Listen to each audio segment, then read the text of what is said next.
It's becoming a running joke now. People on social media acting like experts. Folks, young and old, from every walk of life, trying to give advice on everything, from how to keep safe from COVID to world geopolitics. And of course, it's hilarious. Lucy, an office worker from Knoxville, Tennessee, posting for all who will listen Russia's real reason for its intervention in Ukraine. But let's take it back for a second. Of course, the internet gives everybody a platform for talking, no matter what your education, no matter what your training, or even your intelligence. But why is it now so many people feel the need to give their 2 cents about national and world affairs? Guys, it's very simple. People no longer believe the media, and of course, they don't believe their own government. And for good reason. It has become commonplace for the main media outlets, not only to bend the truth or tell a story with a slant, they print and report blatant mistruths, lies that would make Pinocchio blush. And they do so with absolute impunity. In fact, the government blesses it. America has a story to tell, and the media will tell this narrative regardless of the facts. Everybody knows the government lies, but the media used to be held to a higher standard. When I was growing up, media outlets were ostracized and journalists lost their jobs for manipulating the truth. Now it is the status quo. But you only can cry wolf so many times. Eventually, people will catch on, and that's exactly what's happening now. Let's just look at a few headlines from the Associated Press over the past few weeks. Russia kidnapping Ukrainians to live in Russia. I've been at the border of Belgorod. I've spoken with 1,000 refugees. Absolutely not true. Russia targets and damages nuclear reactor in Ukraine. Russia already took control of this area, so they're saying that Russia's bombing their own nuclear reactor? I don't think so. Russia rejects Ukraine's call for peace negotiation. Russian Foreign Minister Sergei Lavrov said, bullshit, no offers have been presented. This is total bullshit, total lie. So I have to take a step back and relax when listening to this bullshit, this rubbish of what's happening, because Americans are being lied to. And I'm reading on the press. I get the press like every day, the American press, and I look at the narrative, the journalists from like the main newspapers. So now I want to tell you a story, a factual story. Not what I've seen, not even my own opinion. A story, though, that your government does not want you to hear. As with many stories involving the American government, this story begins with a sinister plan. The beginning. The CIA instigated, then fueled a coup in Ukraine 2014, forcing the pro-Russian president Viktor Yanukovych to flee for his life. A pro-West, pro-EU government was installed when the Eastern Republics of Ukraine were not allowed to participate in the election of the new Ukrainian government. They held referendums that voted for independence. The response by the new Ukrainian government was swift and it was brutal. Armed with weapons from America and NATO, Ukraine attacked its own people in their eastern republics, killing thousands and thousands, mostly civilians.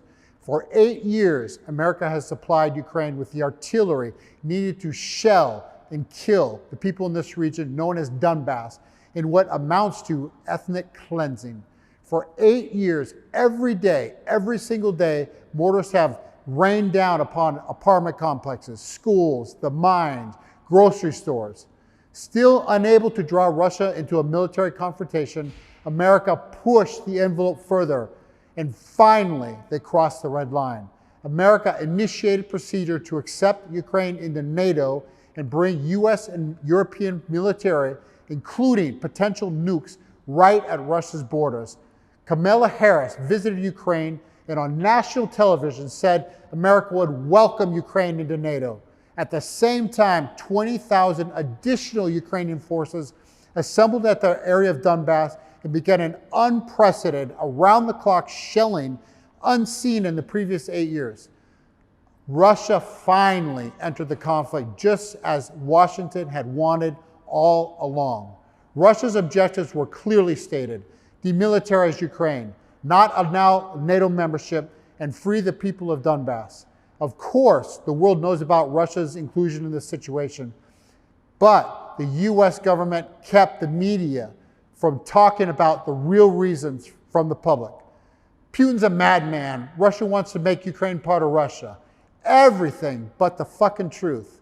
So when Russian troops finally in Ukraine, America was able to set forth its creative, well-contrived plan. Firstly, America enacted economic sanctions on Russia and prompted Europe to follow suit. Then more sanctions followed, including not buying Russian gas or oil, the big one. But here's where the US showed its true colors. America is a net energy exporter, and the sanctions on Russia have little effect on gas and oil supplies in the US. Little effect. However, Europe is very dependent on Russian energy, and 40% of its fuel comes from Russia. Many EU countries balked at cutting Russian energy, knowing that it would drastically increase fuel and heating prices just as winter was approaching. But America insisted.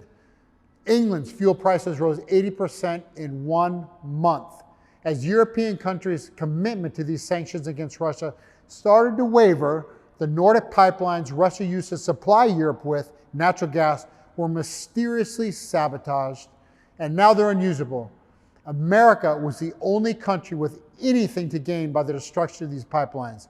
Russia lost leverage against Europe, as they could have just simply turned off the valve. European countries obviously had the most to lose, as their access to cheap Russian energy is now lost. In a now infamous speech, Joe Biden declared that if Russia attacked Ukraine, the Nordic pipeline would be stopped.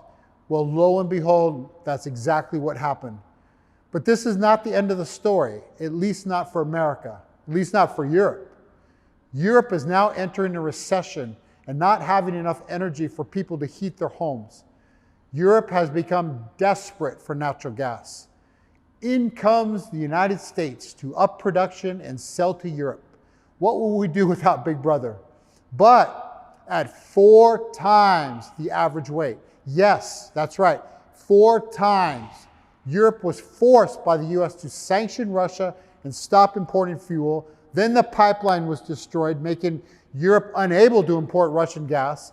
And now America comes to the rescue and is selling to its allies the gas it needs for 4 times the value. But the rabbit hole goes deeper. Enter Venezuela. Venezuela has the largest oil reserves in the world, but the country is at the brink of becoming a failed state because America imposed sanctions not allowing Venezuela to sell its oil. In one of the most resource-rich countries in the world, most people don't even have enough to eat. Because this energy crisis, America is finally lifting some of the sanctions against Venezuela and allowing it to sell restricted quantities of its oil. But here's the catch, only to America. That's right. Europe, suffering through economic contraction, energy shortages, and people literally unable to heat their homes, will not be allowed to buy Venezuelan oil. Europe will only be allowed to buy American fuel at its grossly inflated prices. The US is generating money hand over fist. They're forcing Europe to become dependent on American fuel, and they're simultaneously hurting Russia. It seems like some US government officials watched an episode of The Sopranos and thought, oh, you know what?